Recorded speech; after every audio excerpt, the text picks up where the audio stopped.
હાલ એસઆઈઆરની કામગીરી શરૂ હોય અમરેલી વિસ્તારના ધારાસભ્ય અને ગુજરાત સરકારના રાજ્ય કક્ષાના મંત્રી કૌશિકભાઈ વેકરિયાએ ગ્રામ્ય વિસ્તાર અને શહેરી વિસ્તારમાં જઈ બીએલઓની બૂથ મુલાકાત લીધી હતી। મતદાર યાદીનું કામ એસઆઈઆર અમરેલી જિલ્લામાં ચાલી રહ્યું છે। સરકાર દ્વારા દરેક મંત્રીઓને પોતાના વિસ્તારના બૂથની મુલાકાત લેવાની સૂચના આપવામાં આવી છે। ત્યારે અમરેલીના ધારાસભ્ય અને ગુજરાત સરકારના ઉર્જા અને પેટ્રોકેમિકલ અને કાયદા વિભાગના રાજ્ય કક્ષાના મંત્રી કૌશિકભાઈ વેકરિયા અને અધિકારીઓએ ગ્રામ્ય કક્ષાના કેટલાક ગામડાઓમાં અને શહેરી વિસ્તારના કેટલાક બૂથ ઉપર જઈ કામગીરી નિહાળી હતી। બીએલઓ કેન્દ્રમાં કામ કરી રહેલા કર્મચારીઓ સાથે વાતચીત કરી તેમને કોઈ મુશ્કેલી છે કે કેમ તે બાબતની પૂછપરછ કરી હાલ કામગીરી કોઈ પણ પ્રકારના વિઘ્નો વગર સારી રીતે ચાલી રહી છે। ત્યારે કૌશિકભાઈ વેકરિયાએ શક્ય તેટલી ઝડપથી કામગીરી પૂર્ણ કરવાની પણ સૂચના આપવામાં આવી હતી। મદદ માટે કોઈ કાર્યકર્તાની જરૂર હોય તો તેની પણ મદદ લેજો તેવી પણ કૌશિકભાઈએ વાત કરી હતી।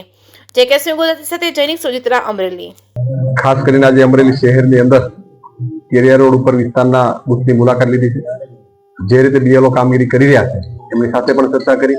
અમારા પણ કાર્યકર્તાઓ પણ સાથે જોડાયેલા છે। બધા જ લોકો સારી રીતે કામગીરી કરી રહ્યા છે અને જે પણ નવા ફોર્મ ભરવાની વાત છે ફોર્મમાં બીએલઓ લોકો ખૂબ સારી રીતે કામગીરી કરી રહ્યા છે। અત્યારે આપણે જે રીતે જોયું કે 30-35% કરતા વધારે આ બૂથની અંદર કામગીરી થયેલી છે।